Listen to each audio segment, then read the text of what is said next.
नमस्कार। आज हम जानेंगे 64वें श्लोक का अर्थ। इस प्रकार मन सहित इंद्रियों को वश में न करने वाले मनुष्य के पतन का क्रम बतलाकर अब भगवान स्थितप्रज्ञ योगी कैसे चलता है, इस चौथे प्रश्न का उत्तर आरंभ करते हुए पहले दो श्लोकों में जिसके मन और इंद्रियां वश में होते हैं, ऐसे साधक द्वारा विषयों में विचरण किए जाने का प्रकार और उसका फल बतलाते हैं। श्लोक 64।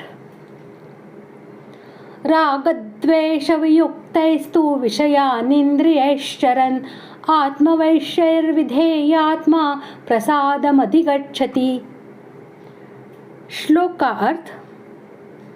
परंतु अपने अधीन किए हुए अंतःकरण वाला साधक अपने वश में की हुई राग द्वेष से रहित इंद्रियों द्वारा विषयों में विचरण करता हुआ अंतःकरण की प्रसन्नता को प्राप्त होता है।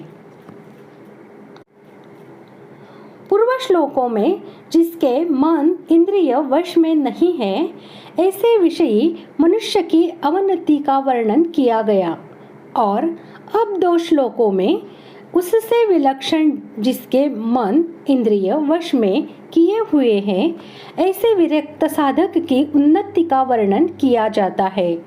इस भेद का द्योतक यहाँ तू पद है। जिसका अंतःकरण भली भांति वश में किया हुआ है, ऐसे साधक का वाचक यहाँ विधेयात्मा पद है। साधक का अंतःकरण अपने वश में रहना चाहिए। अंतःकरण को वशीभूत किए बिना कर्मयोग की सिद्धि नहीं होती। प्रत्युत कर्म करते हुए विषयों में राग होने की और पतन होने की संभावना रहती है। वास्तव में देखा जाए तो अंतःकरण को अपने वश में रखना हरेक साधक के लिए आवश्यक है। कर्मयोगी के लिए तो इसकी विशेष आवश्यकता है। जैसे विधेयात्मा पद अंतःकरण को वश में करने के अर्थ में आया है, ऐसे ही आत्मवैश्य पद इंद्रियों को वश में करने के अर्थ में आया है।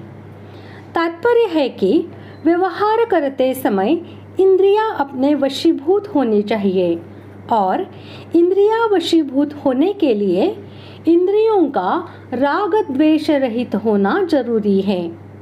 अतः इंद्रियों से किसी विषय का ग्रहण राग पूर्वक न हो और किसी विषय का त्याग द्वेष पूर्वक न हो, कारण कि विषयों के ग्रहण और त्याग का इतना महत्व नहीं है जितना महत्व इंद्रियों में राग और द्वेष न होने देने का है। साधारण मनुष्यों की इंद्रियां स्वतंत्र होती है, उनके वश में नहीं होती। उन इंद्रियों में राग द्वेष भरे रहते हैं। इस कारण उन इंद्रियों के वश में होकर भोगों को भोगने वाला मनुष्य उचित अनुचित का विचार न करके जिस किसी प्रकार से भोग सामग्रियों के संग्रह करने और भोगने की चेष्टा करता है और उन भोगों में राग द्वेष करके सुखी दुखी होता रहता है, उसे आध्यात्मिक सुख का अनुभव नहीं होता। किंतु उपर्युक्त साधक की इंद्रियां उसके वश में होती है और उनमें राग द्वेष का अभाव होता है। इस कारण वह अपने वर्ण, आश्रम और परिस्थिति के अनुसार योग्यता से प्राप्त हुए भोगों में बिना राग द्वेष के विचरण करता है। उसका देखना सुनना, खाना पीना, उठना बैठना, बोलना बतलाना, चलना फिरना और सोना जागना आदि समस्त इंद्रियों के व्यवहार नियमित और शास्त्र विहित होते हैं। उसकी सभी क्रियाओं में राग द्वेष, काम क्रोध और लोभ आदि विकारों का अभाव होता है। यही उसका अपने वश में की हुई राग द्वेष रहित इंद्रियों द्वारा विषयों में विचरण करना है। राग द्वेष रहित होकर विषयों का सेवन करने से साधक अंतःकरण की प्रसन्नता को प्राप्त होता है। यह प्रसन्नता मानसिक तप है जो शारीरिक और वाचिक तप से ऊंचा है। अतः साधक को न तो राग पूर्वक विषयों का सेवन करना चाहिए और न द्वेष पूर्वक विषयों का त्याग करना चाहिए, क्योंकि राग और द्वेष इन दोनों से ही संसार के साथ संबंध जुड़ता है।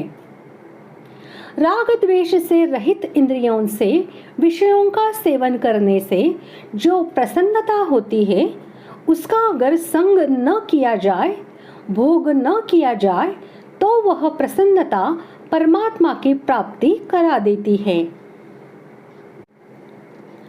वश में की हुई इंद्रियों द्वारा बिना राग द्वेष के व्यवहार करने से साधक का अंतःकरण शुद्ध और स्वच्छ हो जाता है। इस कारण उसमें आध्यात्मिक सुख और शांति का अनुभव होता है। उस सुख और शांति का वाचक यहाँ प्रसादम पद है। इस सुख और शांति के हेतु रूप अंतःकरण की पवित्रता को और भगवान के अर्पण की हुई वस्तु अंतःकरण को पवित्र करने वाली होती है। इस कारण उसको भी प्रसाद कहते हैं। परंतु अगले श्लोक में उपर्युक्त पुरुष के लिए प्रसन्न चेतसः पद का प्रयोग किया गया है। अतः यहाँ प्रसादम पद का अर्थ अंतःकरण की आध्यात्मिक प्रसन्नता मानना ही ठीक मालूम होता है। इस प्रकार आज हमने 64वें श्लोक का अर्थ जान लिया है। अगले भाग में जानते हैं 65वें श्लोक का अर्थ। धन्यवाद।